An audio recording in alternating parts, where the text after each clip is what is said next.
Ça va, tranquille? Te gêne pas, là? Nouveau youtubeur? Loki Stark. C'est bon, j'ai compris.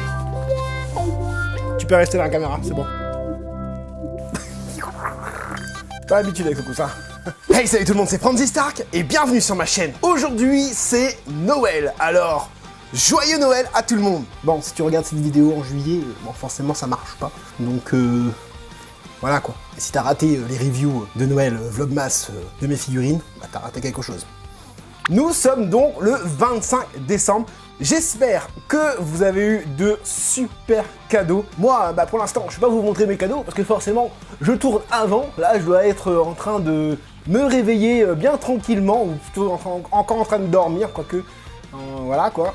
Je tenais donc à faire cette petite vidéo review en facecam, hein, pas totalement en facecam, juste le début de la vidéo en fait. Pour vous dire quoi? Bah pour vous dire que oui, vous allez me manquer, oui voilà, on a passé 25 jours en commentaire avec des likes de feu, des abonnements aussi, franchement je vais faire un petit bilan de ce qui s'est passé en année 2020, mais en tout cas je termine sur du positif et tout ça c'est grâce à vous. J'espère donc que votre réveillon s'est bien passé et si c'est pas le cas, bah faites en sorte que ce midi ou ce soir, je sais pas à quelle heure je poste cette vidéo, mais faites en sorte de pas trop manger bien sûr, mais que ça se passe bien, on est le 25, profitez en famille, c'est fait pour ça. Voilà donc après, bah, joyeux Noël, j'espère qu'aussi votre soirée du Nouvel An va bien se passer. Vous avez des conditions un peu bizarres, ça je dois bien vous le dire, mais je sais pas pourquoi je prends cet accent, voilà, je vous conseille de bien kiffer quand même.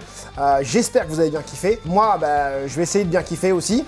Je vais arrêter de discuter pour rien dire. On va se poser bien tranquillement, hein, Loki, dans le canapé et on va se mater la vidéo. C'est parti.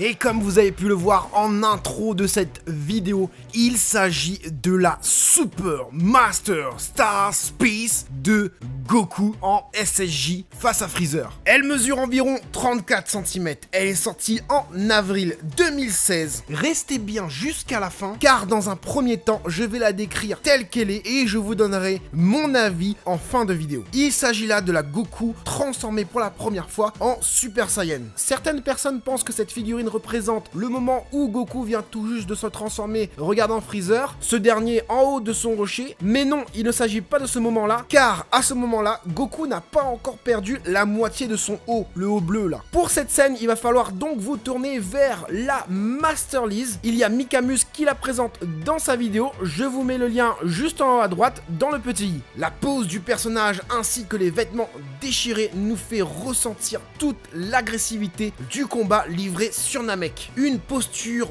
badass lorsque tu l'exposes dans le bon angle, un chara design mature avec une volonté de montrer un Goku avec le corps écorché musculairement parlant, un regard déter avec les traits du visage finement réalisés. De nombreux détails sont à noter sur cette pièce de collection, des bottes légèrement relevées à la pointe donnant un petit côté toriyamesque si je puis dire. Les cordelettes relevées sont très bien réalisées avec une sensation de réalisme et de flottement. Sur le pantalon, il y a un mélange de textures donnant une sensation de vêtements, mais aussi quelques impacts de coups disséminés un peu partout sur son doggy, sans compter les trous et déchirures extrêmement bien réalisés, très cohérents, que ce soit l'idée de départ et la réalisation finale. On a vraiment l'impression que le vent vient de sa droite et pousse ses vêtements vers sa gauche. Il faut aussi savoir que le sculpteur a fait des parties bien distinctes entre le doggy et les jambes. J'ai déjà vu des gens la démonter entièrement et on peut carrément voir la jambe à part du doggy, et de même pour le haut du corps avec son haut bleu.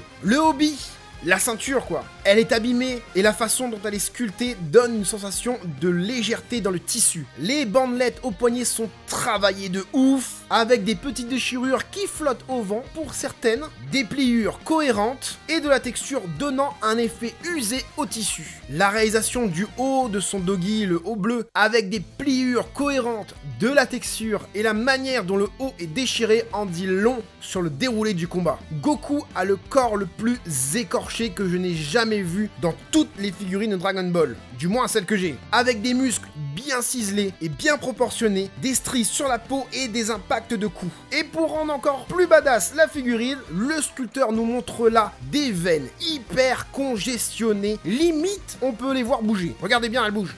La chevelure, quant à elle, est très bien proportionnée. Ils ont choisi de faire apparaître les mèches de cheveux, donnant un côté réaliste, alors que dans l'anime, on a un côté plus anime, donc c'est lisse. Ça va, ça rend pas mal. Moi, ça ne me dérange pas. Les traits du visage sont fins avec une bouche et un menton bien dessinés et un regard déterminé en mode Frieza, je ne vais pas te louper. Bon, je pense pas qu'il y a cet accent-là en vrai. Les couleurs donnent le ton à la scène actuelle, avec des tonalités plutôt sombres, pas flashy du tout, avec de beaux dégradés, tant dans le côté ombragé que le côté lumineux, sur chaque partie du corps, venant sublimer les vêtements, le sculpte de la figurine. La palette de couleurs est donc bien choisie et bien utilisée. Voilà, je vais vous donner mon avis sur cette figurine. Beaucoup de gens utilisent souvent ce mot pour pas grand chose, mais là on peut dire que cette figurine est incroyable, mais juste fantastique. La pose est tellement badass, l'idée de départ avec l'événement qui flotte, les déchirures, les détails de texture sont extraordinaires. Le sculpteur signe là pour moi un chef-d'œuvre. On peut vraiment la qualifier de super pièce maîtresse étoilée. Super Master Star Piece quoi. Quand j'ai commencé à collectionner des figurines de manière régulière, cette figurine était déjà sortie. J'hésitais donc à me la prendre car il était difficile de la trouver à bon prix. Je remercie au passage mon ami Steph, tu te reconnaîtras poto Steph pour cette sublime trouvaille et en plus je l'ai eu à bon prix. Donc du coup je suis allé fouiller dans les anciennes vidéos à Marty Japan et le gars a réussi à me faire tomber amoureux de la figurine. Franchement, une collection sans cette figurine n'est plus envisageable pour moi. Une qualité inouïe, un rendu au top grâce à un moment de légende. C'est pourquoi je lui mets la note explosive de 12 sur 10. Merci Bandai et Bande Presto. J'espère que cette vidéo vous aura plu et vous aura aidé, vous, les collectionneurs, à faire votre choix. C'était Franzy Stark, à la prochaine.